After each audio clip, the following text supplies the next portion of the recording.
The river whispered secrets to the willows that lined its banks, a soft murmuring cadence that had drawn Clara Maeve to Willow Creek like a long-lost melody.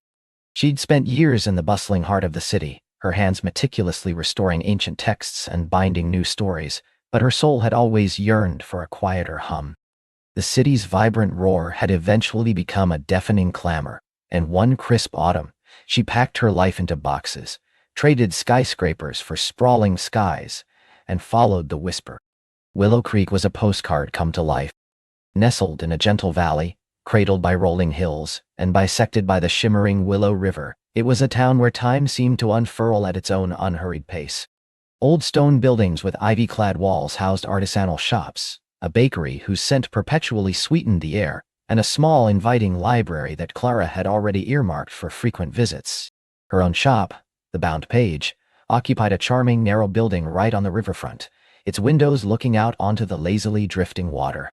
It had once been a milliner's, then a short-lived pottery studio, but now, thanks to Clara's vision and a healthy dose of elbow grease, it hummed with the quiet energy of paper, leather, and stories waiting to be reborn. She loved the rhythm of her new life.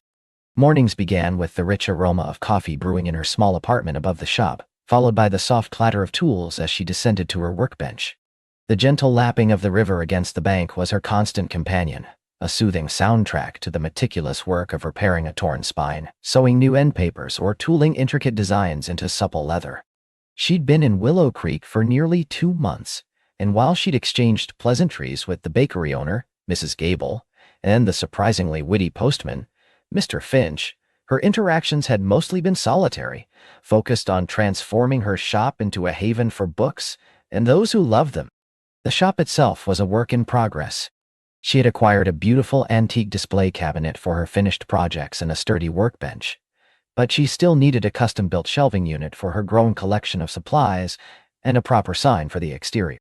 She'd asked Mrs. Gable at the bakery for recommendations, and the kind woman, wiping flour from her hands, had pointed her towards Willow Woodworks, just a few blocks away, near the old covered bridge. "Elias Thorne," Mrs. Gable had said, her eyes twinkling. "He's got hands that can coax magic from wood, that one, and a heart just as true." The next afternoon, armed with sketches and a hopeful heart, Clara made her way to Willow Woodworks. The shop was unassuming from the outside, a simple, sturdy building of dark timber with a wide, inviting porch. As she approached, the rhythmic hum of a saw and the faint, sweet scent of cedar drifted from within. Taking a deep breath, Clara pushed open the heavy wooden door and stepped into a world of polished grain and golden light. The interior was spacious, filled with the quiet dignity of handcrafted furniture. Tables gleamed, chairs stood with graceful posture, and shelves displayed an array of smaller, intricate wooden objects, carved birds, smooth, tactile bowls, and even a delicate half-finished dulcimer that seemed to sing silently from its stand. Dust motes danced in the shafts of sunlight pouring through tall windows, illuminating the fine, almost ethereal haze of sawdust that hung in the air. And then she saw him. He was bent over a large workbench in the back, his back to her, deeply engrossed in his work. His dark hair, the color of rich earth, was dusted lightly with sawdust, catching the light like tiny flecks of gold. He wore a simple, well-worn denim apron over a plaid shirt, and his movements were fluid, precise, and utterly absorbed.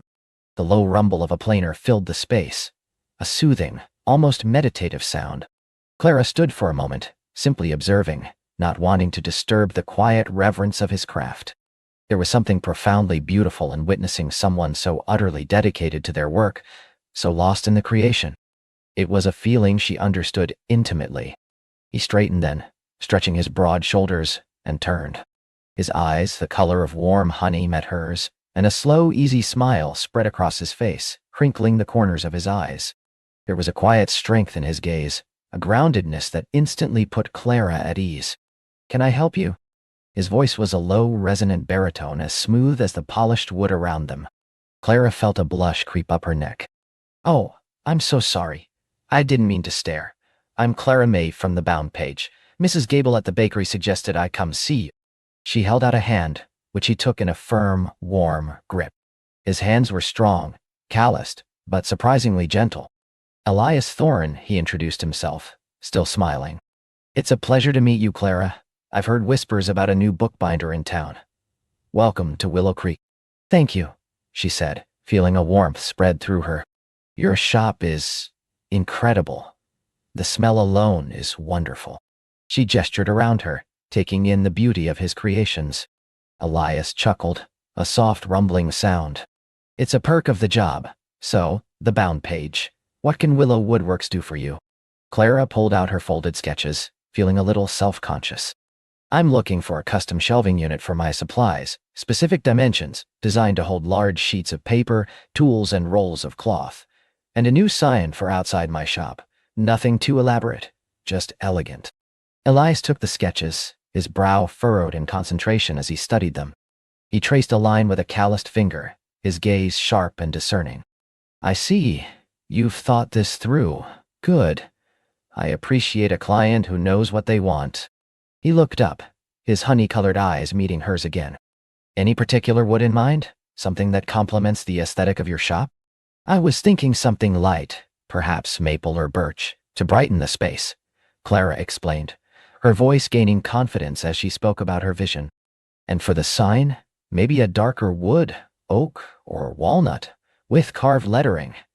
Something that feels established, but welcoming. He nodded slowly, a thoughtful expression on his face. Maple would be lovely for the shelving. It takes a finish beautifully and has a clean, bright feel. And walnut for the sign. That's a classic. It would stand out against the light stone of your building. He walked over to a large slab of unworked wood leaning against a wall, running his hand over its smooth surface.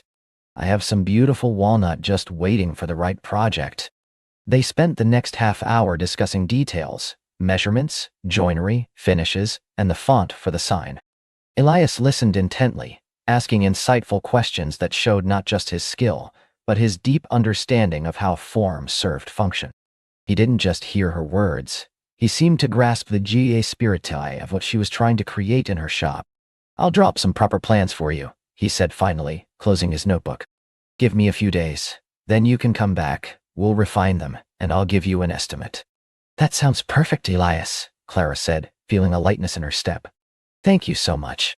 As she turned to leave, her gaze fell upon a small, intricately carved wooden book, nestled amongst other finished pieces. It was no larger than her palm, exquisitely detailed, with tiny hinges and a clasp. Oh, that's beautiful, she murmured, drawn to it. What is it? Elias picked it up, his large hands dwarfing the delicate object. It's a little secret box. My grandmother used to tell me stories that she said were bound in wood. This was my attempt to capture that idea. He opened the tiny clasp, revealing a hollowed-out interior. For little treasures or little secrets. Clara smiled, touched by the sentiment. Bound in wood.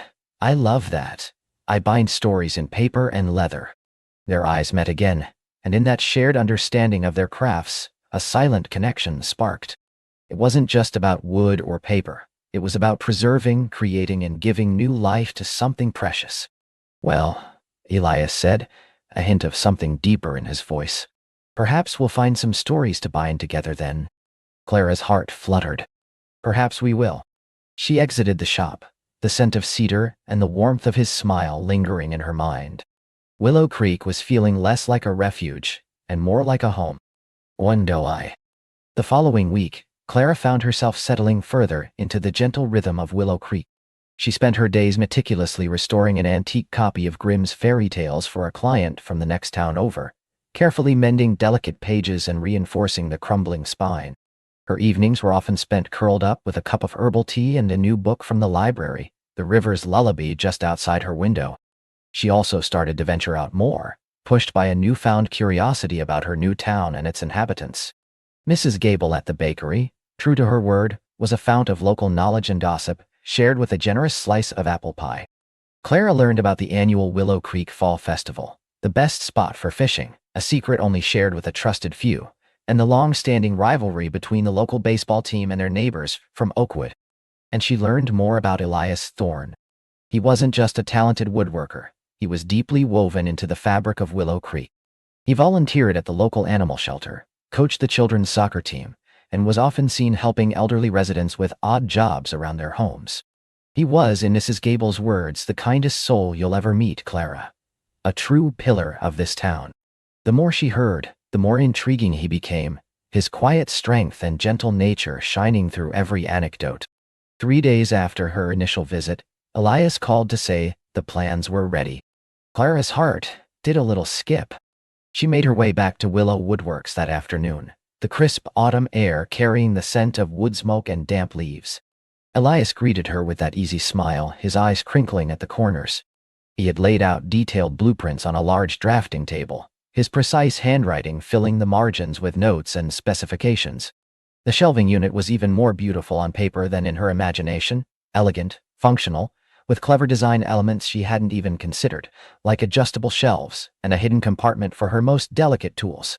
The sign, too, was perfect, the bound page in a graceful flowing script with a subtle carved motif of an open book. "Elias, these are wonderful," Clara breathed, tracing the lines with a reverent finger. "They're even better than I imagined."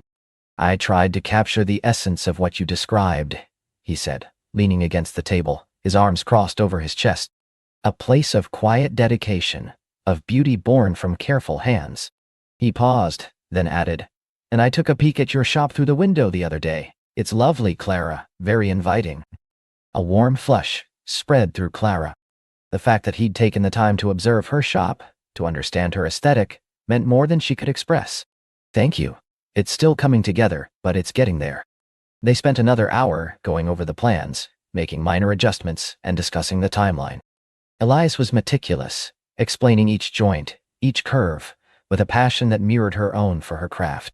He spoke not just of wood, but of the life within it, the stories it held, and the way it would contribute to the story of her shop. "I can start on the shelving unit next week," he finally said, rolling up the plans. "The sign will take a little longer, with the carving. But I'll aim to have both ready for you in about a month, maybe 6 weeks at the most." "That sounds perfect," Clara agreed. "I'm really looking forward to seeing them come to life." As she was about to leave, Elias cleared his throat. "Clara, I was wondering—" He hesitated, a rare moment of uncertainty in his usually steady demeanor. "There's a small community gathering this Saturday at the town hall. A potluck, just informal, a chance for folks to catch up before the weather turns too cold. Mrs. Gable mentioned you were new to town, and I thought, if you'd like to come, it would be a good way to meet more people. No pressure, of course." Clara's heart gave another little leap. It was an invitation, not just to a potluck, but to a deeper integration into Willow Creek life, and more importantly, an invitation from Haim Hing. "I'd love to, Elias," she said, a genuine smile lighting up her face. "Thank you for inviting me. What should I bring?" "Oh, anything you like," he said, his smile widening. "Willow Creek folk aren't picky. Just good company is enough." He paused, then added, "I'll be there a bit early, helping set up. If you'd like, I could meet you outside the town hall, show you the ropes." "That would be wonderful," she agreed, feeling a genuine warmth blossom in her chest. "Saturday it is." She walked back to her shop, feeling lighter than she had in months. The river's whisper seemed to carry a new joyful note. Willow Creek wasn't just a place to escape. It was a place where new stories were beginning to unfold. One day, Saturday dawned crisp and clear, the sky a brilliant, cloudless blue. The air held the invigorating scent of wood smoke and autumn leaves, promising a perfect day for a community gathering. Clara spent the morning in her shop, tidying up, and then, with a burst of inspiration, decided to bake a classic apple crumble for the potluck, a recipe passed down from her grandmother, rich with cinnamon and nutmeg. As the afternoon light began to mellow, casting long golden shadows, Clara carefully carried her warm crumble, wrapped in a linen cloth, towards the town hall. The building, an imposing but friendly structure of red brick, was already bustling with activity. Laughter and the murmur of voices drifted out through the open doors, a welcoming symphony. She spotted Elias almost immediately.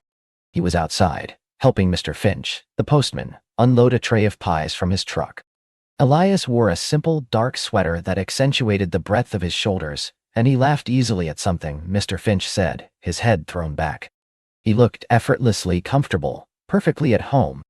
When he saw her, his smile softened, and he walked towards her, his honey eyes warm. "Clara, you made it, and it smells divine, whatever it is." Apple crumble, she admitted, feeling a pleasant flutter in her stomach. A family recipe. Excellent choice, he approved. Come on, I'll show you where to put it, and then I'll introduce you to some of the town's finest. He led her inside, where the main hall was already vibrant with people. Long tables laden with food stretched across the room, a colorful tapestry of homemade dishes. Children chased each other between the legs of adults, their giggles echoing against the high ceilings. The air was thick with the comforting aromas of roasting meat, fresh bread, and sweet desserts. Elias guided her to an empty spot on a table, helping her place the crumble amongst a vast array of casseroles and salads. Then, true to his word, he began introducing her to people. He did so with a natural grace, sharing a little about her and her shop, and making her feel instantly welcome. Clara, this is Eleanor Vance. She runs the general store. Eleanor, this is Clara Maeve, our new bookbinder. She's opened the bound page down by the river. Eleanor, a woman with kind eyes and a cascade of silver hair, smiled warmly. A bookbinder? Oh, that's just wonderful, dear. We've been needing a good one since old Mr. Peterson retired. Welcome to Willow Creek. Next was Thomas, the gruff but secretly soft-hearted librarian, who immediately launched into a discussion about the preservation of antique maps. Then came Martha, who ran the local flower shop and promised Clara a discount on fresh blooms for her shop. Each introduction was met with genuine smiles and welcoming words, a testament to the warmth of Willow Creek, and Clara suspected, to Elias's endorsement.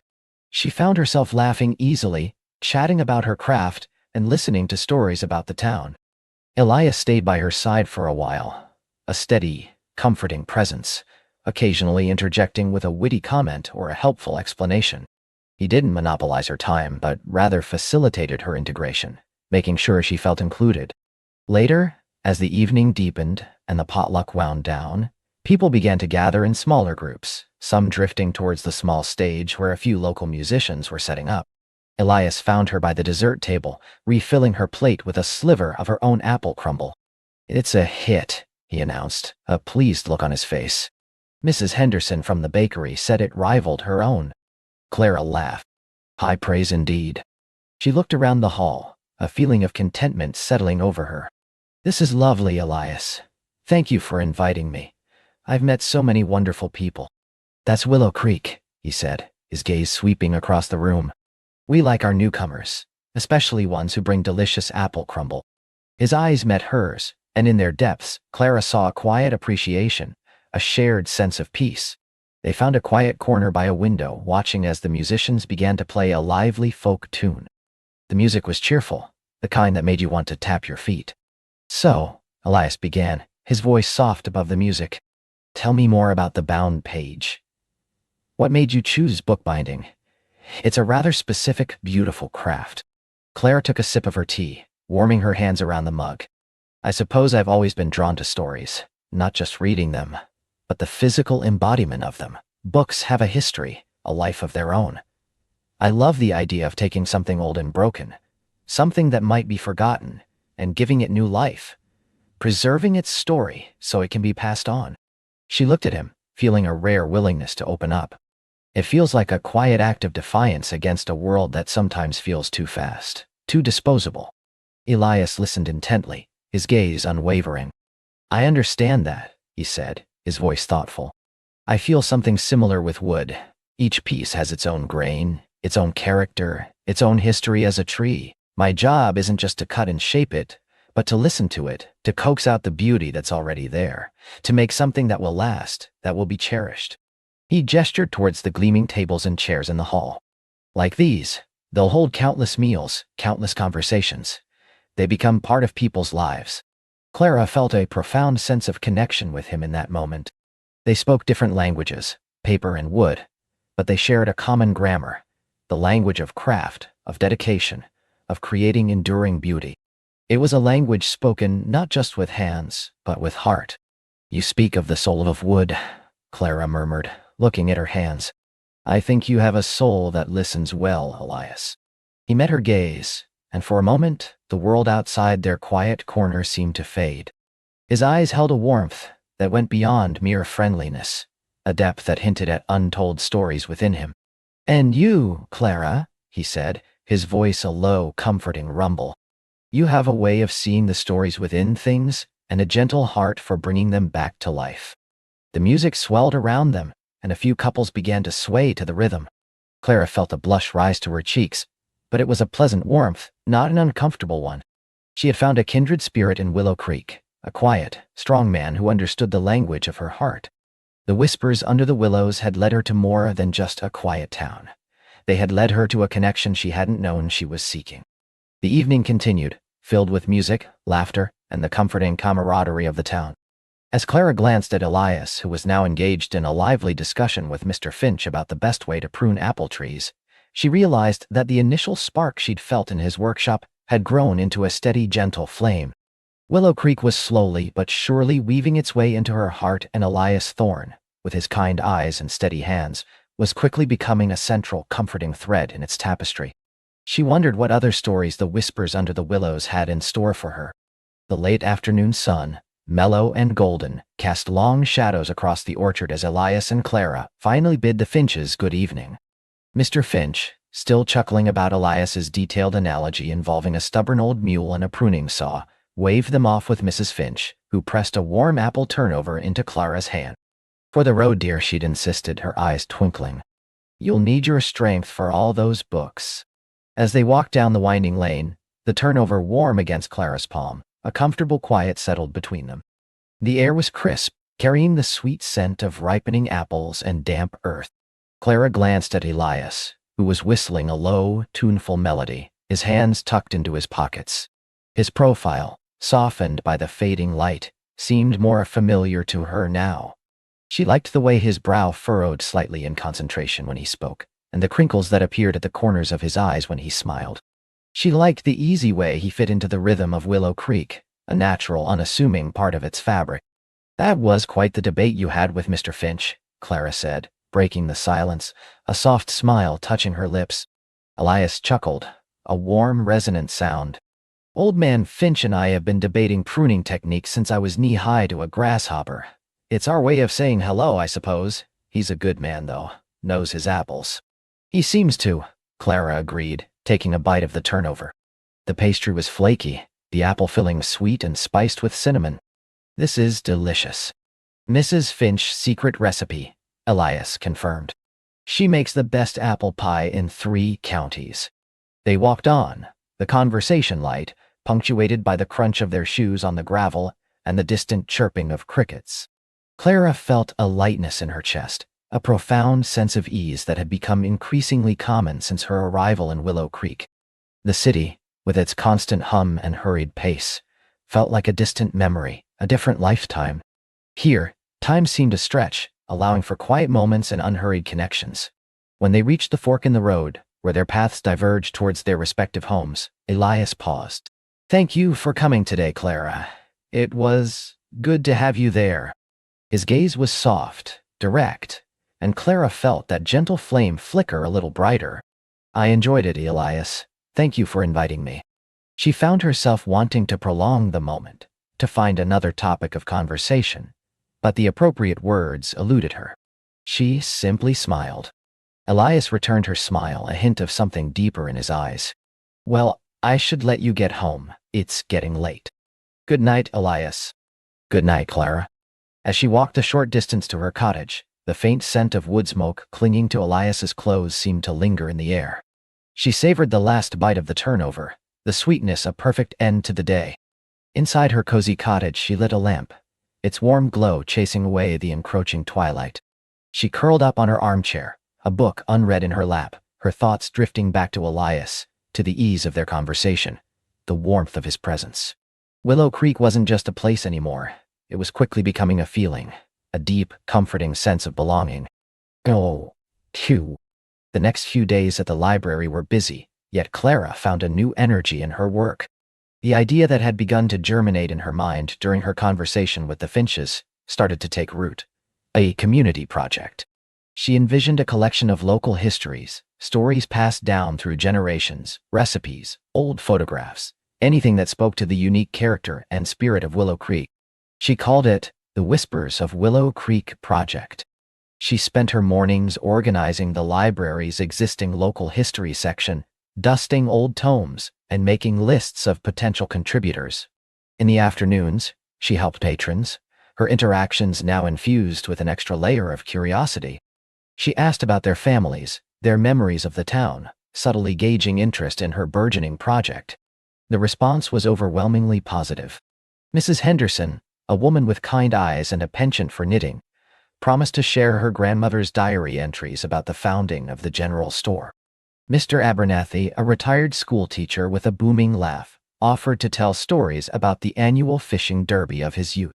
One blustery Tuesday afternoon, just as Clara was putting the finishing touches on a small display advertising her new project, a familiar figure appeared in the library doorway. Elias, holding a small brown paper bag, offered her a shy smile. "Afternoon, Clara," he said, his voice a low rumble against the quiet hum of the library. "Thought you might appreciate a little something. Mrs. Finch dropped these off for me this morning and I couldn't eat them all." He held out the bag, and Clara peered inside to see several perfectly ripe, ruby-red apples. "Oh, Elias, thank you. They look wonderful." She said they were the last of the Honeycrisps from the top branch, her favorite. He walked further into the library, his gaze sweeping over the shelves, then landing on her display board. "Whispers of Willow Creek. Sounds intriguing." Clara felt a flush of pleasure. "It's a new project I'm starting. I want to collect the town's stories, its history, its memories. Anything that makes Willow Creek, well, Willow Creek." Elias leaned closer, reading the handwritten poster. "That's a wonderful idea, Clara. So many stories here, just waiting to be told. My grandfather used to tell me tales about the old grist mill that used to stand by the creek, long before the bridge was built. You see? Exactly that kind of thing." Clara's enthusiasm was infectious. "I'm hoping to gather them, perhaps even publish a small collection for the library." He nodded slowly, his eyes thoughtful. "I think the town would love that. It's good to remember where you come from." He paused, then added, "Speaking of which, I was planning on making a simple stew tonight. Plenty for two. If you're not busy, I'd be glad for the company." Clara's heart gave a little lurch. This wasn't a formal invitation, more like a quiet, comfortable suggestion. It felt natural, unforced. "I'd like that very much, Elias. What time?" "Around 6:30. My place is just a short walk from here." "Perfect. I'll be there." As Elias left, the scent of fresh apples mingling with the faint aroma of sawdust from his clothes, Clara found herself smiling broadly. The whispers under the willows were indeed telling stories, and she was eager to hear them. Unyan Dabash. Elias's cottage was exactly as Clara imagined, cozy, practical, and filled with the quiet warmth of a well-loved home. A fire crackled gently in the stone hearth, casting dancing shadows on the walls, which were adorned with simple, framed landscapes and a few hand-carved wooden pieces that clearly belonged to Elias. The air smelled of wood smoke, spices, and something else. A comforting scent that Clara realized was simply home. He met her at the door, a comfortable apron tied around his waist, his hair slightly disheveled. "Welcome, Clara. Come in. It's a bit chilly tonight." Clara stepped inside, feeling an immediate sense of ease. "It smells wonderful in here, Elias. Just a simple beef stew. I hope you like it." He gestured towards a small, sturdy wooden table in the corner, set for two. "Make yourself at home. Wine?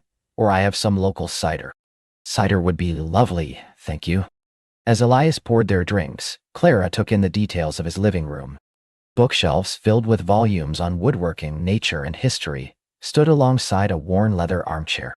There was a warmth here, a sense of groundedness that resonated deeply with Clara.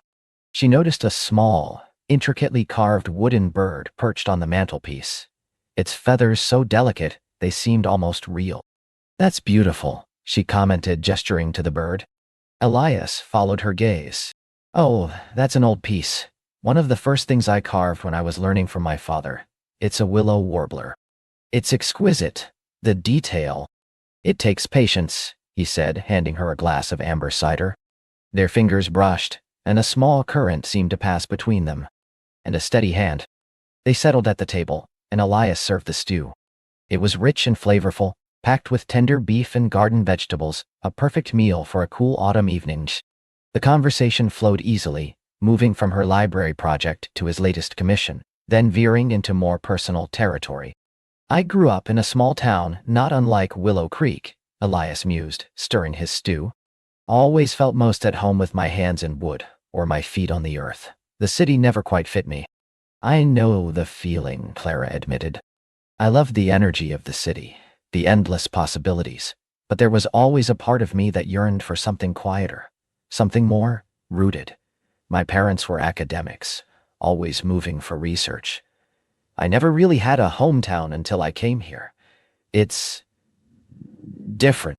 Different good, I hope? Elias asked, a gentle smile playing on his lips.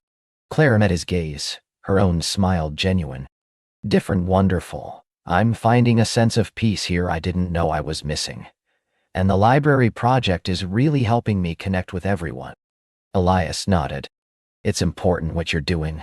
These stories, they're the soul of the town. My grandfather, he used to say that a town without its stories is just a collection of houses. They talked for hours, sharing glimpses into their pasts, their hopes for the future. Clara found herself telling Elias about her love for old books, the way they held the echoes of past lives. Elias spoke of his family's long history in Willow Creek, of learning his craft from his father and grandfather, carrying on a tradition. There was a quiet understanding that grew between them, a recognition of shared values and a similar appreciation for the simple, profound beauty of life. By the time Clara reluctantly stood to leave, the fire in the hearth had died down to glowing embers, and a comfortable warmth had settled deep within her. Run sure. The whispers of Willow Creek project quickly became a central focus of Clara's life outside of her regular library duties. She hosted weekly storytelling sessions, inviting older residents to share their memories, sometimes bringing along old photographs or trinkets that sparked further recollections. The library, once a quiet sanctuary, now buzzed with a gentle hum of shared history and laughter. Elias, true to his word, became one of her most ardent supporters. He helped her connect with some of the more reclusive elders, gently encouraging them to share their tales. He even offered to carve a special wooden box to house the collected stories and photographs, a beautiful piece of craftsmanship that would become a central display in the library. One crisp Saturday morning, Elias invited Clara to join him on one of his regular walks along the creek. "There's a spot I want to show you," he'd said, his voice holding a hint of excitement. "It's where I go when I need to think, or just be still." They set out after a light breakfast, the air invigorating, carrying the scent of fallen leaves and the crispness of approaching autumn. The creek wound its way through a small copse of trees, their leaves turning brilliant shades of gold and crimson. Elias led her off the main path, deeper into the woods, where the sounds of the town faded to a distant murmur. Finally, they emerged into a small, secluded clearing. A magnificent old willow tree stood sentinel by the water's edge, its ancient branches gracefully sweeping towards the creek, forming a natural, verdant alcove. Beneath its protective canopy, the water flowed over smooth, moss-covered stones, creating a soft, lulling music. "This is it," Elias said, his voice hushed, as if not to disturb the tranquility. "My grandfather used to bring me here. He said the willows always had the best stories to tell." Clara felt a gasp catch in her throat. The beauty of the place was breathtaking. The light filtered through the willow's leaves, dappling the ground in shifting patterns of gold and green. It felt like a sacred space, imbued with generations of quiet moments and whispered secrets.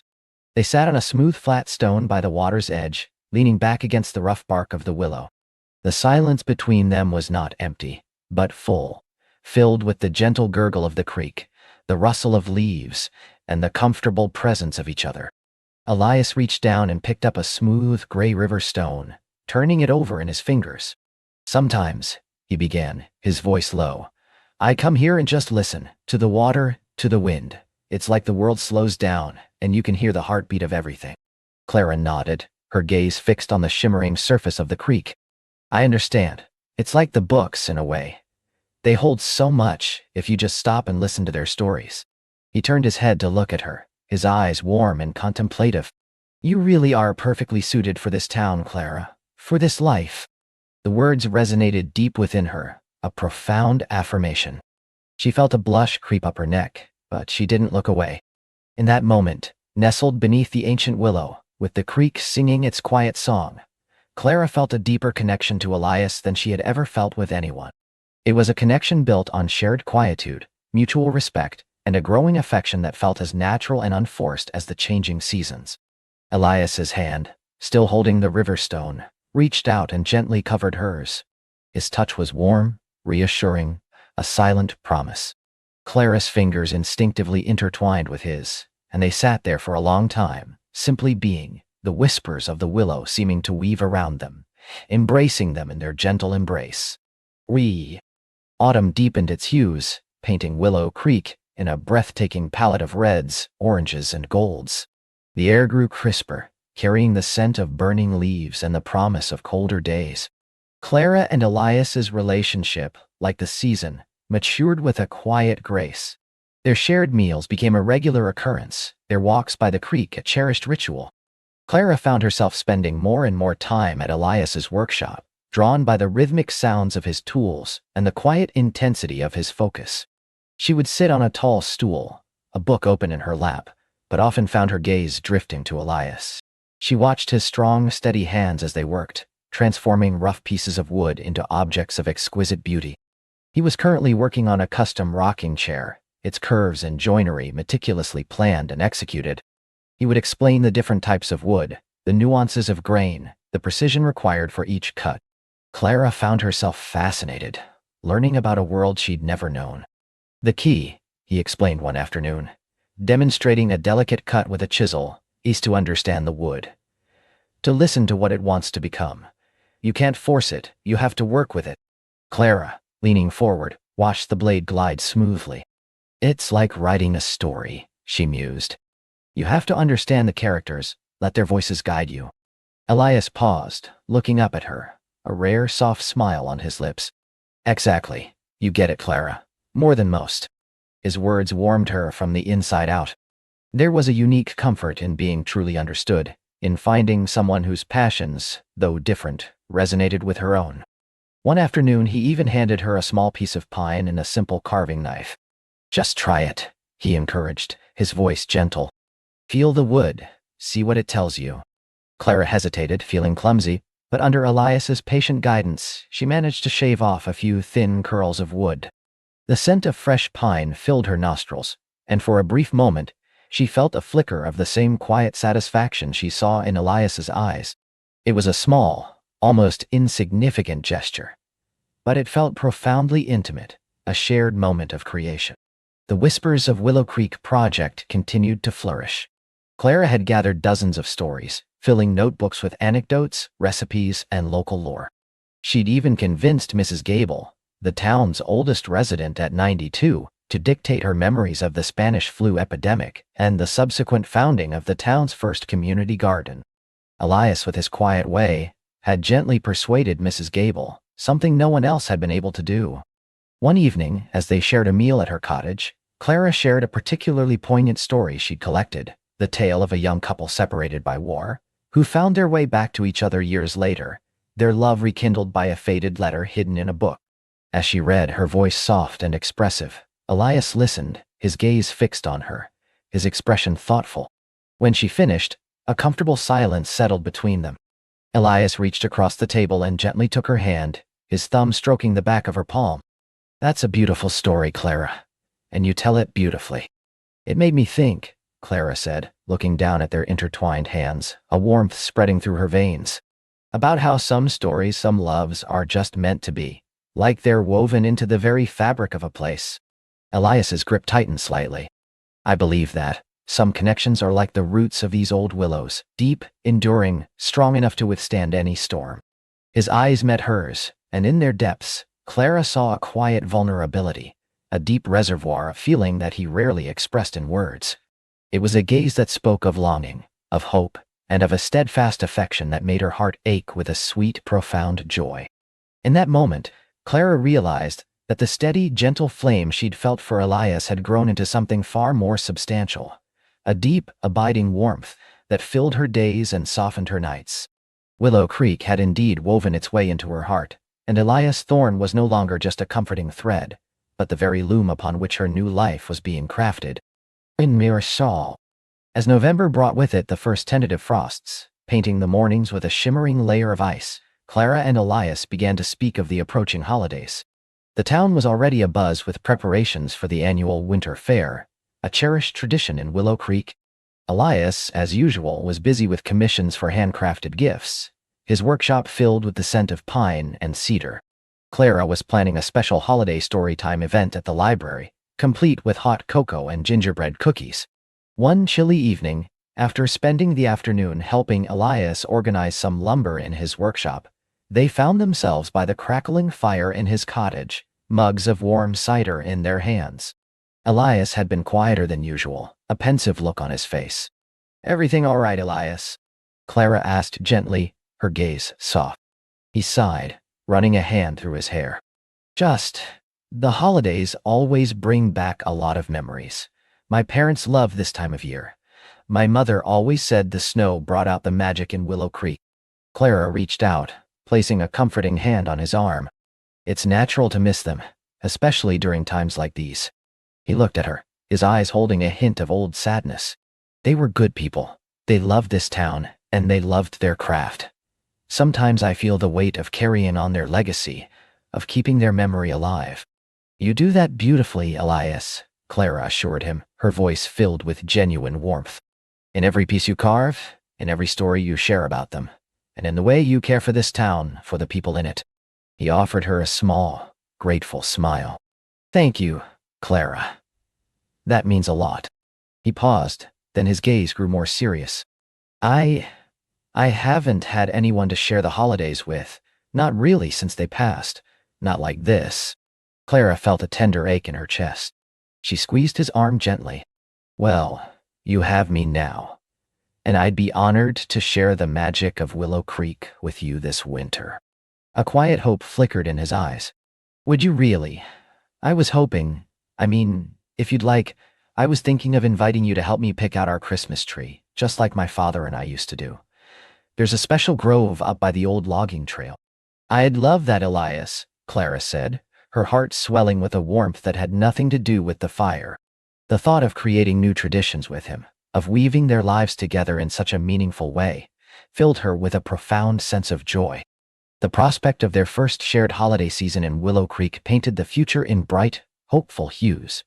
The whispers under the willows, which once sounded like a gentle invitation, now felt like a comforting lullaby, promising a future rich with shared moments, quiet affection, and a love that was steadily, beautifully taking root. Clara knew with a certainty that settled deep in her soul that her story in Willow Creek was only just beginning, and Elias Thorne was at its very heart. The crisp air of early November began to carry the scent of wood smoke and pine, signaling the approach of the festive season. Clara, humming softly, carefully unwrapped a box of antique glass ornaments, each one a tiny jewel reflecting the warm glow of her shop lights. Elias, true to his word, had become a steady, comforting presence. He'd helped her arrange a display of vintage holiday decorations, tarnished silver bells, intricately carved wooden figures, and delicate lace doilies that had customers exclaiming with delight. Their evenings, once spent in quiet solitude, now revolved around shared meals at her cozy cottage or his sturdy older home by the creek, which Clara was slowly helping him infuse with more personal touches. She'd convinced him to hang a framed watercolor of a Willow Creek landscape in his living room, and a patchwork quilt, an antique she'd loaned him indefinitely, now draped over his sofa. He, in turn, had taught her the precise art of building a crackling fire in her hearth, and introduced her to the subtle delights of stargazing from his porch swing, wrapped in a shared blanket. The first hint of genuine holiday magic arrived with the town's annual winter market preparations. Clara found herself sketching designs for a festive window display for The Willow's Whisper, her heart alight with ideas. Elias, observing her over a mug of spiced cider, had simply smiled. "You have a knack for bringing things to life, Clara," he'd said, his voice a low rumble that always sent a shiver of warmth through her. Their first real holiday project together was selecting their Christmas tree. Elias insisted on cutting it himself, a tradition from his own childhood. One blustery Saturday, they bundled up, thermos of hot chocolate in hand, and drove his old pickup truck to a sprawling local tree farm. The air was sharp and clean, filled with the scent of evergreens. Clara, giggling, pointed out a lopsided fur. That one has character, Elias. He chuckled, his eyes crinkling at the corners. I think we can do better, my dear. They finally settled on a perfectly symmetrical noble fir, its needles a deep, vibrant green. Elias, with powerful practiced swings, felled the tree while Clara watched, feeling a primal sense of joy and belonging. Carrying it back to her cottage, the scent of pine filled her small home, instantly transforming it. Decorating it became a slow, joyful ritual. Elias, surprisingly adept, carefully strung lights while Clara draped garlands of dried oranges and cinnamon sticks, interspersing them with the antique ornaments she cherished. They played classic holiday tunes softly, pausing to admire their handiwork, sometimes bumping elbows, sometimes catching each other's eyes across the twinkling branches. One evening, as they sat by the tree, sipping peppermint tea, Clara confessed a small worry. I've never really had a traditional Christmas, Elias. My parents traveled a lot, and it was always different, never truly settled. Elias reached for her hand, his thumb tracing gentle patterns on her skin. Then we'll make our own traditions, Clara, ones that are just ours, and some that are Willow Creek's. The town's Christmas Eve caroling is a must, and Mrs. Gable's gingerbread house competition? I hear you're quite the artist. He winked, making her laugh. The next few weeks were a flurry of activity. Clara's shop buzzed with customers searching for unique gifts, and she found herself weaving stories around each item, much to their delight. Elias, meanwhile, was busy with winterizing tasks around town, but always made time for Clara, whether it was delivering her a warm scone from the bakery or simply sitting with her in the quiet hours after the shop closed, sharing the day's events. One afternoon, a tall, impeccably dressed woman with sharp, assessing eyes entered the Willow's whisper. She introduced herself as Evelyn Hayes, a renowned interior designer from the city, scouting for unique pieces for a high-profile client. Clara, used to dealing with discerning buyers, felt a flicker of unease under Evelyn's intense gaze. Evelyn admired several pieces, but her attention seemed to linger on Clara herself.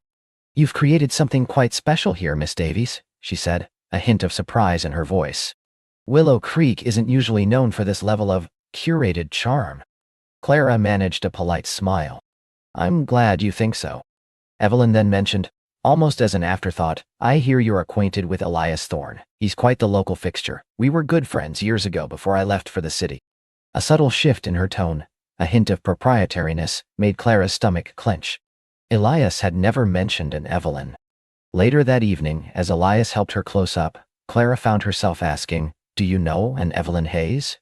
An interior designer? Elias paused, his hand stilling on the lock. Evelyn? Yes. We went to high school together. She moved away right after college. Why? Clara tried to sound nonchalant. She was in the shop today. Said you were good friends. Just curious. Elias turned to face her, a slight frown on his brow.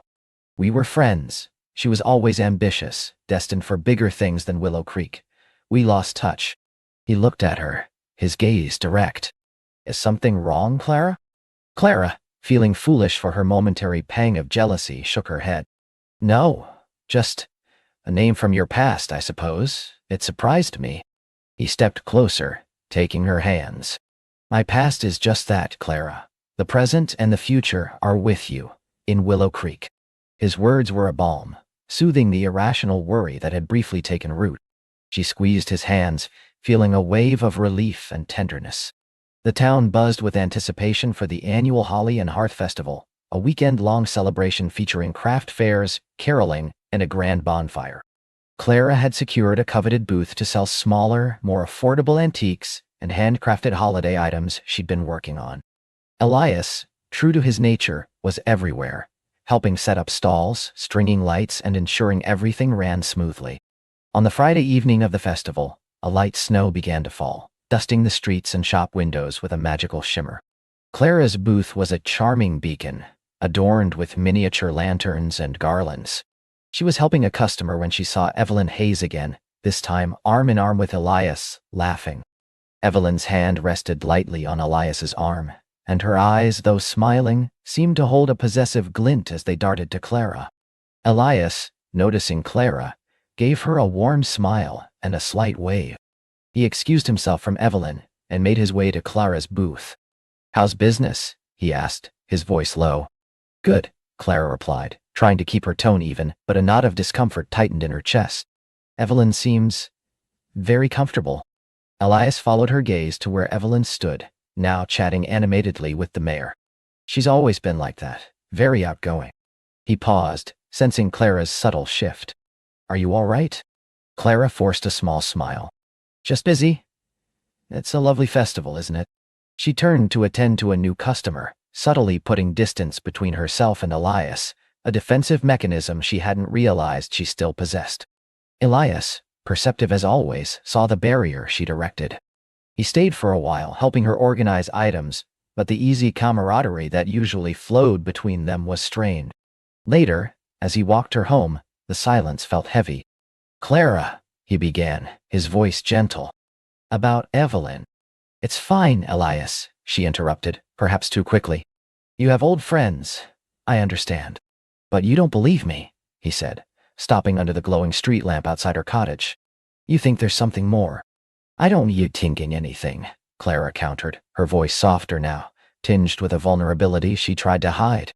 It's just, she's beautiful, successful, from your past. And you've never mentioned her. Elias stepped closer, his hands reaching for her shoulders. Clara, I've lived a quiet life. There are many names, many faces from my past that I haven't mentioned because they hold no significance to my present. My life truly began to feel significant when you came to Willow Creek. Evelyn is a ghost from a time when I wasn't even sure what I was looking for.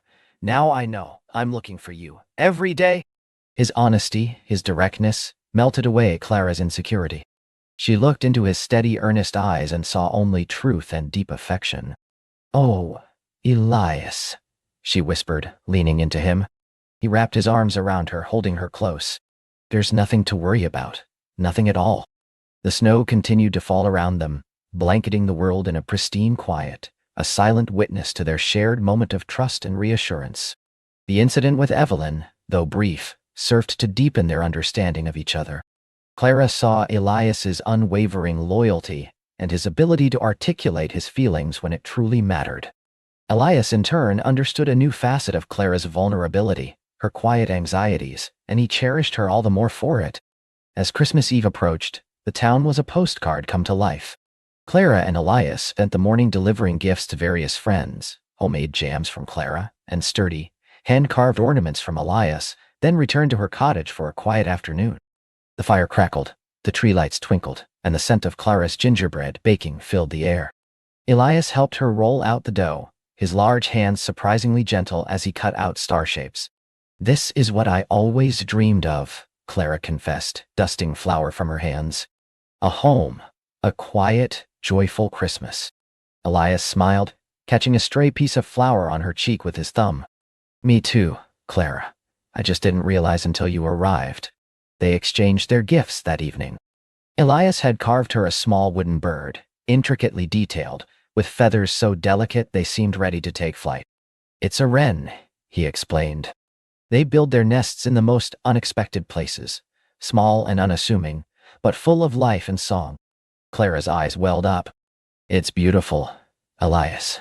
So beautiful. She gave him a leather-bound journal she'd found in an antique market, its pages blank, waiting for stories. For your thoughts, your plans, your drawings, for all the quiet wisdom you carry. Elias's expression softened, a rare vulnerability crossing his face as he ran a hand over the smooth leather. Later, bundled in thick coats, they joined the town for the annual Christmas Eve caroling. The air was still and cold, the stars brilliant above them. The voices of the community, young and old, blended in harmony as they walked from house to house, singing timeless carols. Elias stood close to Clara, his arm around her shoulders, his own deep voice a comforting counterpoint to her softer one. When they reached the central square, aglow with lanterns and fairy lights, the entire town gathered, a sense of shared warmth radiating through the crisp night. As the last notes of Silent Night faded, Elias turned to Clara, his eyes shining in the soft light. Clara, he began, his voice a little shaky. I know I'm not always good with words. But being here, with you, in this place, it feels like everything I've ever wished for, and everything I never knew I needed. He reached into his pocket. Clara's heart began to thud a slow, steady rhythm. He pulled out a small, velvet-covered box. Her breath hitched.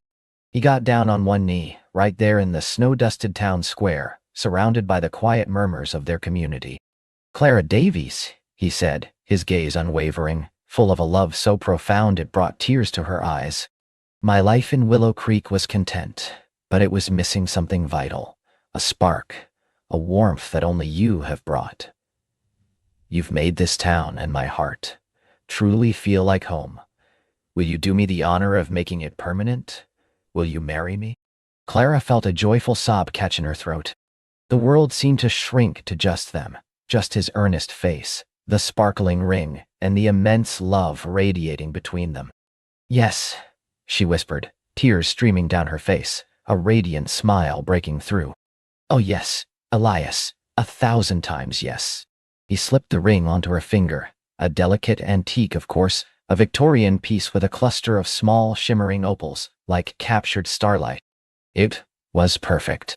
He rose and pulled her into a tender, heartfelt kiss, a promise sealed under the vast star-studded sky of Willow Creek. A smattering of applause and warm cheers erupted from the townsfolk, who had respectfully given them their moment, then embraced them into their collective joy.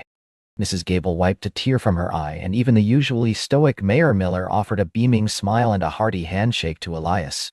The news of their engagement spread through Willow Creek faster than wildfire, met with universal delight. Claire and Elias spent the remainder of the holiday season basking in the warm glow of their decision, planning a simple, intimate wedding for the spring. Clara's antique shop saw a surge in customers, all eager to offer congratulations and peek at the beautiful opal ring. The new year dawned bright and clear, promising new beginnings. Clara found herself feeling more settled, more at peace than she ever thought possible. Her roots in Willow Creek had deepened, intertwined now with Elias's, forming an unbreakable bond. They began to merge their lives in tangible ways. Elias moved some of his tools and books into Clara's cottage, making it truly theirs. They started a small garden together in her backyard, planning for spring blooms and herbs. One crisp January afternoon, as they walked hand in hand along the creek, the willows bare but still graceful, Elias confessed, "I've been thinking about something for a while. The old mill down by the river. It's been empty for years. I was thinking of buying it, maybe turning it into a workshop. A place where I can truly focus on my woodworking, maybe even teach a class or two."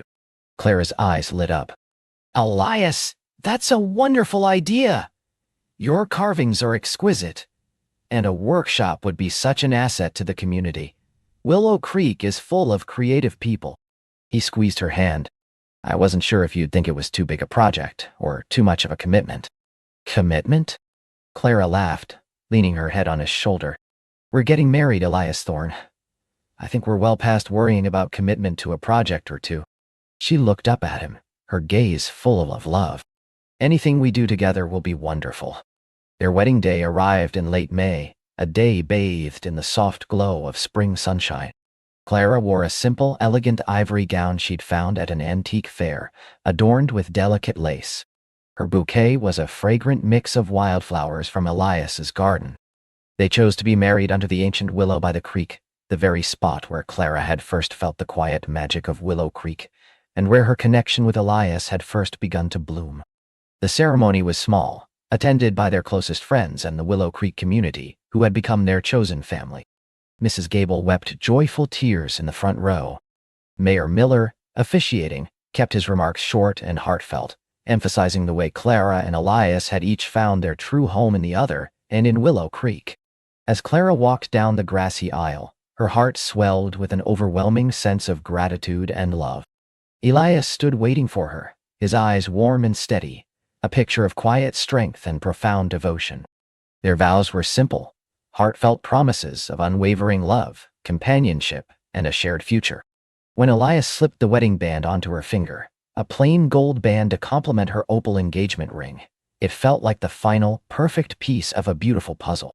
Their reception was a joyful affair held in Clara's backyard, transformed into a wonderland of fairy lights, wildflowers, and delicious homemade food contributed by the entire town.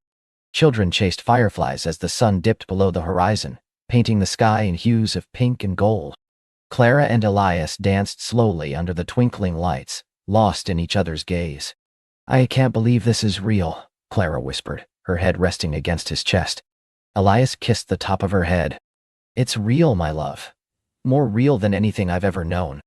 Life in Willow Creek settled into a comfortable, joyful rhythm. Clara's shop thrived, becoming a beloved hub of the community, a place where stories and treasures intertwine.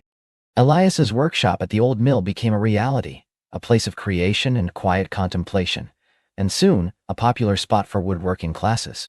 They continued their shared traditions, adding new ones, like their Sunday morning walks to the bakery for fresh pastries, and their evening ritual of reading aloud to each other by the fire.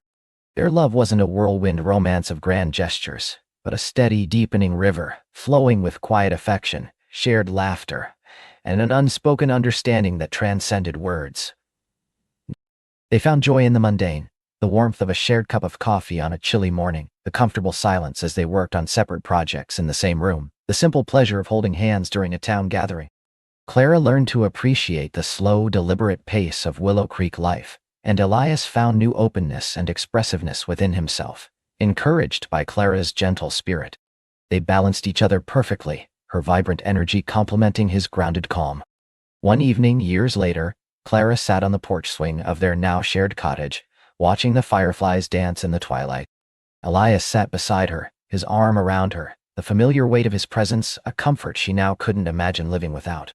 Their garden bloomed profusely, a testament to their shared care. The old willow by the creek, now a symbol of their enduring love, whispered in the gentle breeze. "Do you ever miss the city?"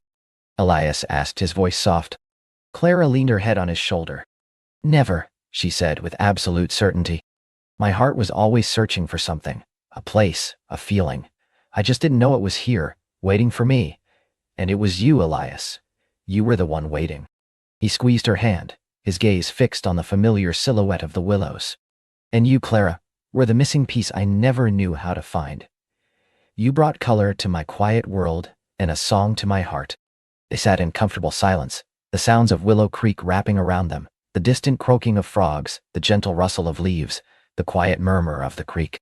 Clara knew with a certainty that permeated every fiber of her being that she had found her forever home, her forever love, in this tranquil town and in the steadfast heart of Elias Thorne. Their story, once just beginning, had blossomed into a beautiful, enduring tapestry, woven with threads of love, laughter, and the quiet, undeniable magic of Willow Creek. And as the stars began to pepper the darkening sky, promising another peaceful night, Clara nestled closer to Elias, her heart full, her soul at rest, knowing that their love story would continue, unfolding beautifully, day after perfect day.